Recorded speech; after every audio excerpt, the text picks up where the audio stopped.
Okay, this is the proper way to make both meatloaves and meatballs. If you squeeze the meat, you're going to end up with the meatball you're used to, the very tough, rubbery, bouncy meatball. But if you want to make a really good meatball the way they're supposed to be made, when you're mixing all your ingredients, you don't want to squish it and squeeze it like Play-Doh. You want to do this. You want to claw mix it, I call it. See, that's a claw mix. I'm not squeezing the meat. I'm just rolling the meat around in the spices and seasonings and fillers. See how loose it is? And it'll appear wet. When it stops appearing wet and it starts getting this little, it almost looks fuzzy, then you know it's ready to start making into meatballs. And you'll notice I'm not squeezing the meat. At no time do I pack or squeeze the meat. And same with the meatballs. I mean, if you're a meatball fiend, you want to make them this way. I make them the size of the mouth. There's 1 bite, 2 bite meatball people. So you got to make them both happy. So, and then rolling, you just gently grab, and gently roll as little as possible. You don't want this to be homogeneous. And as far as putting them in the pan, I put them in the pan with the bigger ones in the corners because the corners are going to get hot and you can never make them all the same size. But now I'm just going to fill this pan up with more of my just lightly rolled. You'll notice it's just, whoa, just touching it, see? That's the key to a perfect meatball. All right, well, I'm going to keep making meatballs and we'll show you in a few minutes when it's done. And here we are, a complete pan of perfect meatballs. This is 5 pounds, a tube of 5 pounds of ground beef.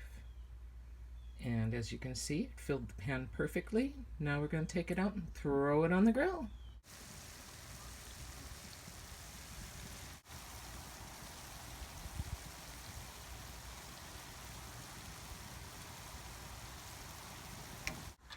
Okay, we have our leftover meatballs here that are going to be Swedish meatballs. And then we have our barbecue sauce in here, and we have put in just enough meatballs so that you can see that the pot is full, you know, they're level. And now we're going to put the extras in. And we're just going to very gently at this point, turn it in because we don't want to turn our meatballs into hamburger ground beef. So I'm just gonna go around and like tuck these in, get them under the surface of the liquid, just very carefully and quietly. My meatballs aren't that delicate, but let's not push it, shall we? There's a nice place to shove stuff into. As you can see, it's all going under the surface like it should. There, now we're gonna see it. Some are breaking in half. That's why you have to be careful. These are very tender meat. The way we made them, they're very tender. Everything seems somewhat submerged. And now we're just gonna lightly press down. Make sure everything has been coated. And everything is as far down into the liquid as we can get it, because those mushrooms are going to absorb a lot of that liquid. And the onions are going to put in a lot of liquid, so it's kind of a trade-off.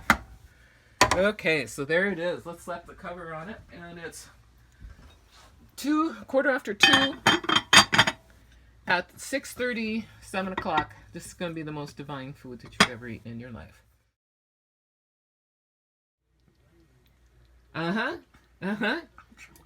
It's still 3 hours before we're supposed to eat the meatballs. No. Caught in the act. Oh no! But I was just smelling them. Yeah, okay. And the plate is for... It was a little over full on that side, so I had to lower the level. Absolutely, I understand totally now.